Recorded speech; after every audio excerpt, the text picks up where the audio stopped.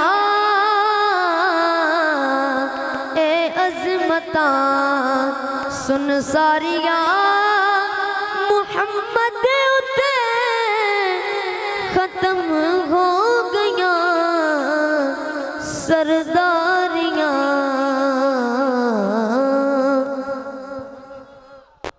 ज़रात मुहतरम और मैं बिला तमहीदी आखिरी मेहमान को दावत दूंगा जो कि अल्लामा साहब के साथ तशरीफ़ लाए। मुहतरम मकाम मोहम्मद समीउल्लाह कादरी साहब तशरीफ़ लाते हैं और बारगाह मुस्तफ़ा में हदिया अक़ीदत के फूल निछावर करते हैं जनाब मोहम्मद समीउल्लाह कादरी साहब। नारा तकबीर, हाथ उठा के बोल मेरा भी नारा तकबीर, नारा रिसालत, नारा रिसालत, नारा हैदरी।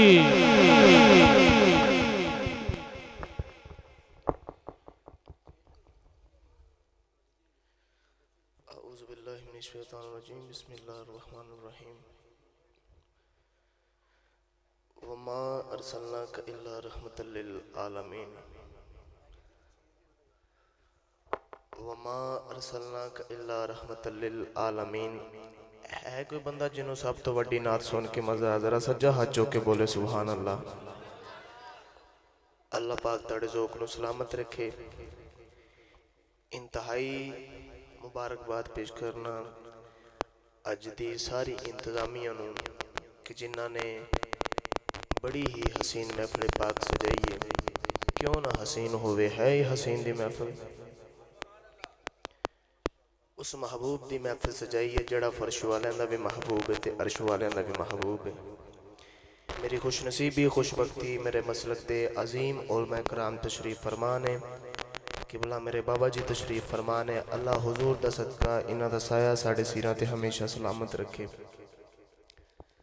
सर्दी बड़ी है लेकिन जिदी मुस्तफ़ा तो बगैर नहीं सर्दी, ओ बंदा आका लजपाल दी बारगाह च मिल के दुरूद पाक दा नजराना पेश करे। पढ़ियो सल्लल्लाहु, सारे मिल के पढ़ो, सारा ना दुरूद पाक आंदा ना, सारे पढ़ो। सल्लल्लाहु अलैहि या रसूल अल्लाह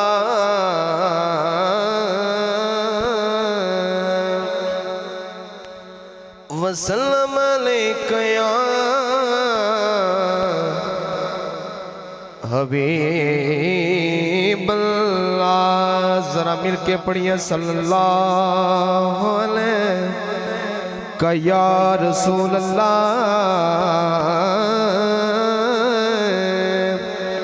वसल्लम अलैका या हबीब अल्लाह।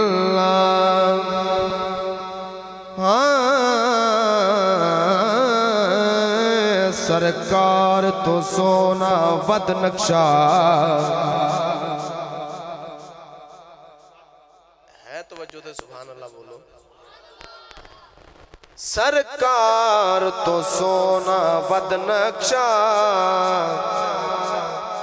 अल्लाह पाक बनाए कोई नहीं।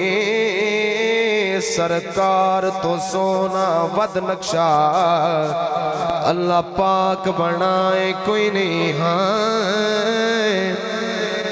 जीवे यार सजाया खालिक ने इमें होर सजाए कोई नहीं। जीवे यार सजाया खालिक ने इमें होर सजाए कोई नहीं। एडा सोना इंजदा ए हाकिम कोई जग विच आया कोई नहीं। सानी तू उस जात दा लबना है जिस जात दा साए कोई नहीं। सानी तो उस जात दा लबना है जिस जात दा साए कोई नहीं। नबी पाक दे शहर दी गलियां चों कोई गली नाराज ना होवे नबी पाक दे शहर दी गलियां चों कोई गली नाराज ना होवे भावे मेहरे अली भावे गौस जले कोई वली नाराज भावे मेहरे अली भावे गौस जले कोई वली नाराज ना होवे हाँ जेड़ी वड्डी हर के नेमत ओ तलीम नाराज ना होवे जग रुसदा हाकिम रुस जावे ओए एक अली नाराज ना होवे जग रुसदा हाकिम रुस जावे एक अली नाराज ना होवे आखिर भाई जड़ा बंदा हों तक सुभान अल्लाह नहीं बोले किबला अपने बाबा जी को दुआ लेंदे होया जड़ा बंदा अली पाक दे सोने हुसैन दी बारगाह जाना चाहता हाथ चौक के बोले सुभान अल्लाह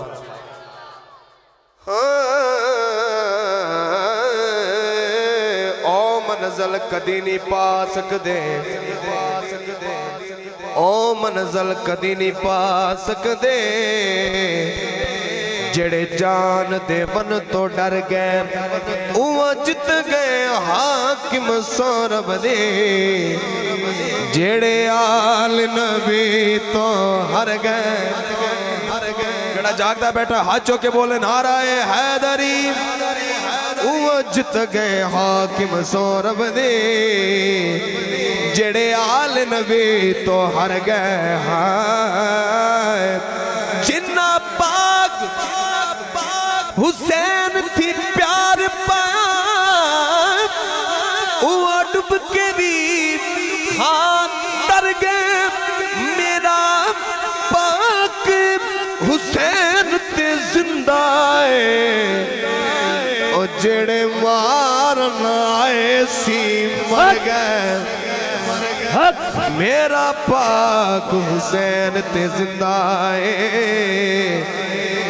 जेड़े मारन आए सी मर गए हाँ मेरा गदा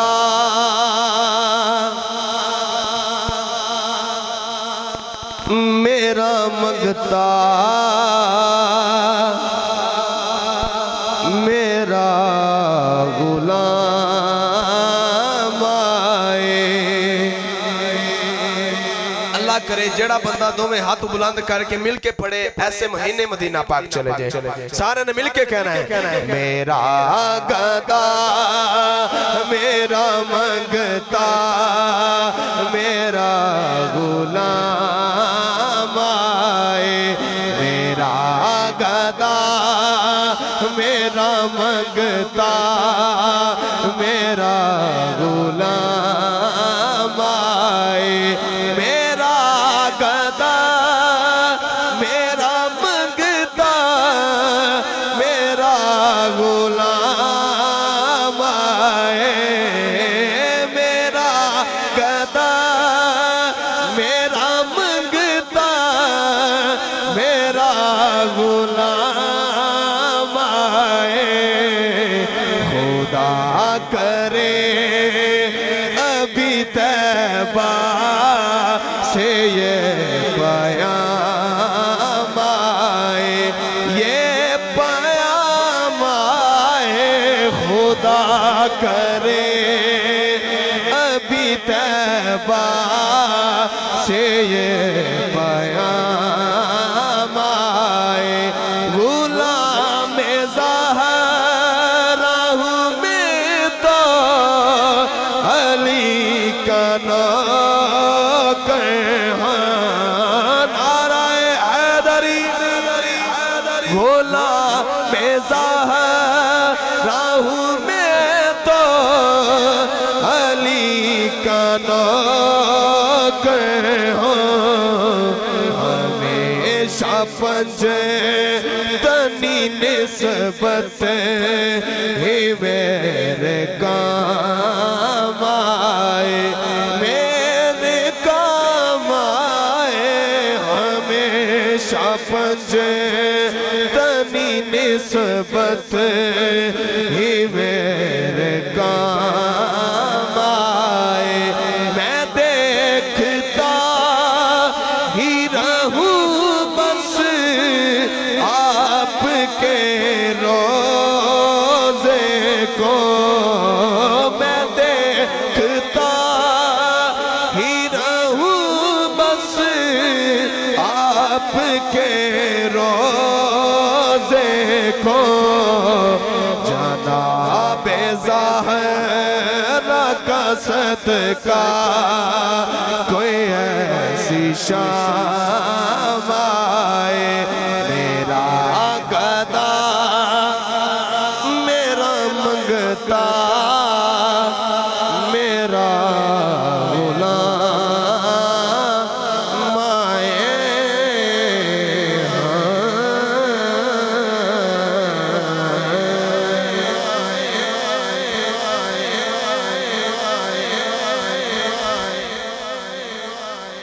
माशाल्लाह बहुत खूबसूरत हाज़री पेश कर रहे थे मुहतरम मकाम जनाब मोहम्मद समीउल्लाह कादरी साहब।